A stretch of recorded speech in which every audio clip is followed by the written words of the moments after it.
Bab kelima dalam buku kita adalah cara aman dalam mendidik anak laki-laki dan anak perempuan. Pasal pertama, anak perempuan dulu dalam pandangan Islam. Anak perempuan dalam pendidikan, anak perempuan dan pendidikan dalam Islam, itu subjudulnya. Kata penulis, inilah ajaran Islam, menjadikan wanita dan laki-laki sama menurut syarak, menurut syariat, baik dalam akhlak, amal, pahala maupun siksa atau hukuman orang yang melanggar. Perannya bagi laki-laki nampak dalam segala perkara. Wanita adalah penopang terpenting dalam menyokong kebangkitan Islam. Bila kita hendak menyongsong kebangkitan umat ini serta menjaga agama kita, maka kita harus menambahkan sikap peduli kita terhadap wanita dalam setiap tahapannya, baik dia sebagai anak, istri maupun sebagai ibu. Jadi akhwat kita di sini punya 3 tahapan, di mana akhwat menjadi seorang anak perempuan yang harus dinaungi sampai dia menikah dan dididik dengan baik, dan itu akan jadi amal jariah buat orang tuanya. Juga pada saat dia menikah menjadi istri, pada saat dia melahirkan menjadi ibu. Semuanya ini ada panduan Islam. Bagaimana menjadi anak yang solehah, bagaimana orang tua juga mendidik, dan bagaimana dia bakti sama orang tuanya, bagaimana dia menjadi istri yang soleh, bagaimana dia menjadi ibu yang baik. Dikatakan namun karena anak perempuan memiliki hal yang amat penting, hal yang bisa membahayakan dan bisa membuat fitnah atau godaan, maka Islam memperhatikan beberapa sisi khususnya. Dalam Al-Quran kita temukan hak wanita itu terpelihara. Allah berfirman di dalam Al-Quran, dalam surah An-Nisa ayat 1, A'udzu billahi minasyaitonir rajim. Ya ayuhan nasu attaqu rabbakumul ladzi khalaqakum min nafsin wahidah wa khalaqa minha zawjaha wa batha minhuma rijalan katsiran wa nisaa. Al-ayat. Wahai manusia, bertakwalah kepada Tuhan kalian yang telah menciptakan kalian dari diri yang satu, yaitu Adam alaihissalam, dan Allah menciptakan pasangannya dari diri itu adalah Hawa alaihissalam, dan dari keduanya Allah memperkembangbiakan laki-laki dan perempuan yang banyak. Allah juga berfirman di dalam surah Al-Imran 195, A'udzu billahi minasyaitonir rajim, fastajaba lahum rabbuhum anni la udhi'u amala amilin minkum min dzakarin aw untha ba'dukum min ba'd. Maka Tuhan mereka memperkenankan permohonan mereka dengan berfirman, maksudnya pada hari kiamat orang-orang beriman akan memohon kepada Allah agar diselamatkan. Sesungguhnya aku tidak menyia-nyiakan amal orang yang beramal di antara kalian, baik laki-laki maupun perempuan, karena sebagian kalian adalah saudara dalam agama dengan sebagian yang lainnya. Makna 2 ayat ini penulis ingin diberatkan, laki-laki dan perempuan tidak ada bedanya dalam hukum syarak. Balasannya, gitu kan? Juga akhlaknya, perangainya. Tetapi memang ada perbedaan dasar nanti dari aplikasi syariat itu. Nanti akan kita rincikan insya Allah masalah itu sebentar setelah saya bacakan 2 ayat yang tersisa ini ya. Firman Allah SWT yang ketiga dalam surah An-Nisa 124, A'udzu billahi minasyaitonir rajim, "Man ya'mal minas solihati min dzakarin aw untha wa huwa mu'minun fa ulaika yadkhulunal jannata wa la yudlamuna naqira." Dan barang siapa mengerjakan amal soleh baik laki-laki maupun perempuan sedang dia adalah orang beriman, maka mereka itu akan masuk surga dan mereka tidak dizalimi sedikit pun. Jadi di sini Allah sebutkan zakar au unsa, laki-laki dan perempuan, laki-laki atau perempuan. Jadi Allah menyebutkan laki-laki dan perempuan punya hak yang sama, punya perangai yang diperintahkan untuk sama, gitu kan. Juga diberikan kesempatan yang sama masuk ke dalam surga. Tapi dalam aplikasi nanti syariat itu ada yang berbeda.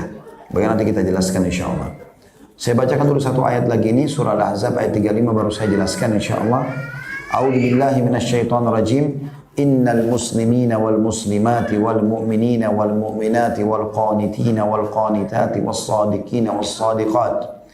والصادقين والصادقات والصابرين والصابرات والخاشعين والخاشعات والمتصدقين والمتصدقات والمتصدقين والمتصدقات والصائمين والصائمات والحافظين لفروجهم والحافظين فروجهم والحافظات والذاكرين الله كثيرا والذاكرات أعد الله لهم مغفرة وأجرا عظيما. Sesungguhnya laki-laki dan perempuan yang muslim. Di sini Allah rincikan laki-laki dan perempuan. Laki-laki dan perempuan mukmin. Apa bedanya muslim sama mukmin? Muslim berarti dia menjalankan beriman sama Allah dan dia menjalankan 5 rukun Islam. Kalau mukmin lebih tinggi lagi. Dia sudah menjalankan 5 rukun Islam dan dia ikuti dengan ke-6 rukun iman. Laki-laki dan perempuan yang tetap dalam ketaatannya, laki-laki dan perempuan yang jujur dan benar, laki-laki dan perempuan yang sabar, laki-laki dan perempuan yang khusyuk, konsentrasi kalau ibadah, laki-laki dan perempuan yang suka bersedekah, laki-laki dan perempuan yang berpuasa, laki-laki dan perempuan yang memelihara kemaluan atau kehormatan mereka, tidak berzina, laki-laki dan perempuan yang banyak berzikir, mengingat dan menyebut Allah. Allah telah menyediakan untuk mereka ampunan dan pahala yang besar.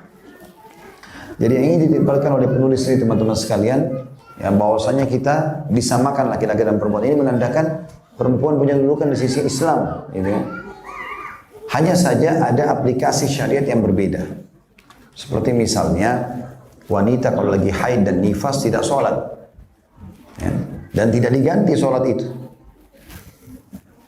Berarti kalau misalnya ada laki-laki umurnya 70 tahun, anggap ini selain balik ya. Mungkin umurnya dia 85 tahun, 15 tahun sebelum balik misalnya. Anggap 70 tahun ini murni setelah balik sampai dia meninggal. Ada perempuan juga 70 tahun, ya, dia atau 60 tahun lah, kita ambil contoh 60 tahun supaya mudah nanti saya bagi. 60 tahun selain balik, laki-laki dan perempuan masing-masing 60 tahun selain umur balik. Berarti itu murni mereka beribadah. Kalau perempuan setiap bulannya haid 7 hari, sepekan, dalam 1 bulan, berarti kan ada 1/4 waktu dia dalam sebulan tidak sholat. Benar kan?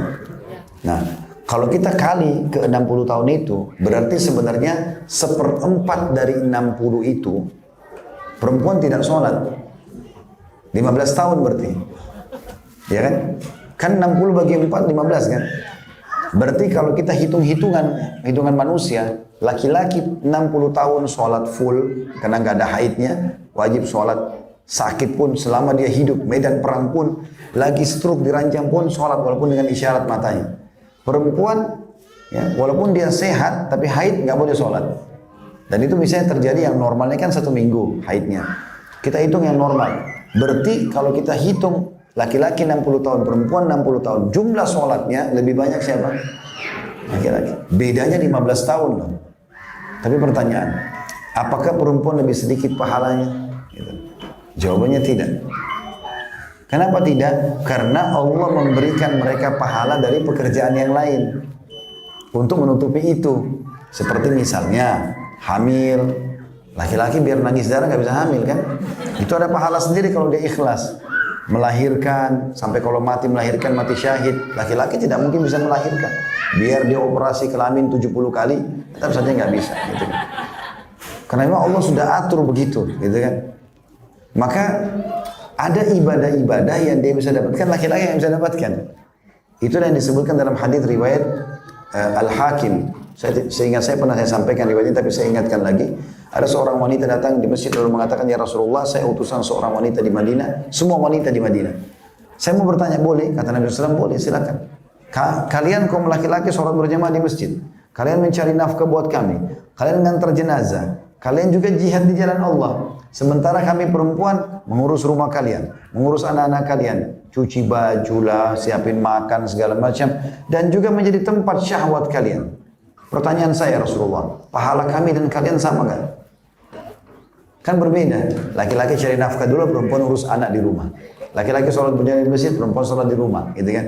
Beda. Laki-laki wajib jihad kalau ada panggilan, perempuan cuma jaga anak-anak, gitu kan? Bahkan tadi dikatakan jihadnya perempuan, anak kecil, orang lemah adalah haji dan umrah, gitu kan?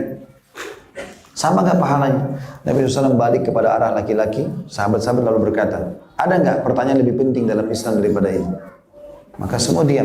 Lalu Nabi SAW balik ke wanita itu lalu berkata, pulanglah, sampaikan kepada seluruh wanita yang kau temui kalau pahala kalian sama. Dan Allah turunkan juga dalam Al-Quran surah An-Nisa. Apa artinya? Wanita. Tidak ada surah namanya Ar-Rijal. Surah laki-laki nggak ada. Ada Al-Mu'min, iya orang mukmin, maksud laki-laki perempuan. Tapi perempuan saking dikhususkan dalam Islam sampai punya surah khusus, surah An-Nisa membahas mereka, gitu kan. Nah, datanglah orang-orang non-muslim sekarang yang tidak bertanggung jawab ini, lalu melemparkan ke dalam pandangan kaum muslimin, dan itu banyak orang yang terasuki. Kalau Islam menzalimi perempuan, terbukti disuruh pakai jilbab, perceraian di tangan laki-laki, mereka nggak ada. Mereka tidak boleh bekerja atau tidak wajib, tidak seperti laki-laki, sehingga laki-laki punya hak lebih, dan seterusnya lah. Syubhat ini Allah jawab dalam surah An-Nisa, Bunyinya begini, A'udzubillahi minasyaitonirrajim wa la tatamannu ma faddalallahu ba'dakum 'ala ba'd. Lirrijali nasibun mimma iktasabu wa lin-nisa'i nasibun mimma iktasabu. Was'alullaha min fadlih. Al-ayah maksudnya adalah laki-laki memiliki bagian dari apa yang sudah Allah tugaskan dan bebankan. Perempuan juga memiliki tugas dan kewajiban yang sudah Allah bebankan. Dan janganlah kalian cemburu satu sama yang lain, ya. Tapi mintalah karunia Allah, sesungguhnya Allah itu maha luas rahmatnya atau kaya, ya. Jadi sini teman-teman, laki-laki nggak boleh cemburu. Kenapa perempuan bisa hamil? Kenapa bisa menyusui? Kenapa mereka punya perputaran haid tiap bulan? Nah, mereka cuma disuruh jaga rumah, jaga anak. Nggak boleh juga perempuan bilang, kenapa cuma laki-laki yang boleh bekerja?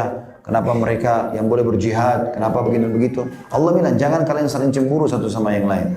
Karena masing-masing sudah Allah berikan kelebihan. Gitu kan? Allah sudah kasih tugas yang masing-masing. Yang penting adalah balasannya sama. Balasannya sama. Sama syubhat yang paling sering dilemparkan itu misalnya masalah tolak. Kenapa tolak di tangan laki-laki dalam Islam? Kenapa perempuan tidak boleh ceraikan suaminya? Bukan dia nggak boleh ceraikan suaminya, tapi dia boleh mengajukan melalui pemerintah. Kalau laki-laki boleh menceraikan, karena memang Allah cuma ciptakan laki-laki sama perempuan, tidak ada jenis kelamin yang ketiga. Ya? Maka harus ada yang jadi pemimpin. Kalau bukan laki-laki ya perempuan. Nah, Allah pencipta pilih laki-laki. Lalu Allah berikan mereka dominan akal. Makanya cerai ditaruh di tangannya dia. Saya sangat yakin ibu-ibu juga mungkin bisa perhatikan review kembali rumah tangganya. Yang memulai mengucapkan kalimat cerai umumnya di rumah siapa? Istri. Dia mulai, ceraikan saya, pulangkan saya. Suaminya nggak akan mulai. Kalau ibu tidak pernah ucap itu, tidak akan terucap di rumah tangga itu.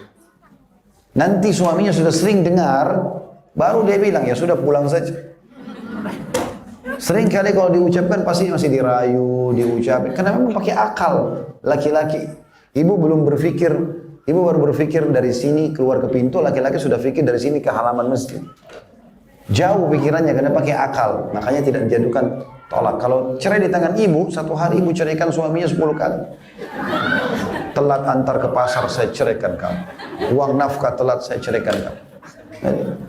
Ada hikmahnya, tapi orang-orang non-muslim datang, para orientalis melemparkan syubhat. Ini Islam mendalimi perempuan, buktinya nggak boleh ada cerai, gitu kan? Di tangan mereka. Sebenarnya ini pemahaman yang keliru. Juga masalah hijab, juga masalah poligami, banyak mereka bahas. Tapi nanti insya Allah akan lebih kita rincikan pada pertemuan akan datang nanti dengan izin Allah SWT. Karena ini akan banyak membahas nanti tentang hak-hak dan kewajiban dari ibu sebagai ibu, dari anak-anaknya, sebagai istri dan juga sebagai anak perempuan. Nanti akan kita rincikan dengan izin Allah SWT yang nanti kita harapannya itu teman-teman sekalian, terutama ibu-ibu, terbentuk karakternya, oh ternyata Islam menjadikan saya begini. Nah jalan sesuai dengan itu. Jangan mudah terpengaruh. Karena yang paling gampang dirusak ini wanita. Coba lihat komoditi bisnis. Apa hubungannya antara mobil dengan perempuan yang ada di situ? Apa hubungannya antara semuanya harus ada perempuannya? Dan harus ditampilkan dengan terbuka dengan ini. Apa hubungannya? Banyak wanita pikir, oh itu prestasi. Bukan prestasi, itu malah penghinaan. Islam justru datang memuliakannya. Tidak boleh sembarangan orang salaman, tidak boleh sembarangan orang lihat, tidak boleh sembarangan orang nikmati. Tapi orang muslim datang merusak itu. Dengan pola mereka ditarik ke tengah-tengah kaum muslimin. Dan ini insya Allah akan lebih jauh kita bahas nanti pertemuan akan datang. Allahu a'lam. Baik, karena sudah masuk waktu kita tutup sampai sini. Mudah-mudahan bermanfaat. Subhanakallahumma bihamdika asyhadu an la ilaha illa anta astaghfiruka wa atubu ilaik. Wassalamualaikum warahmatullahi wabarakatuh.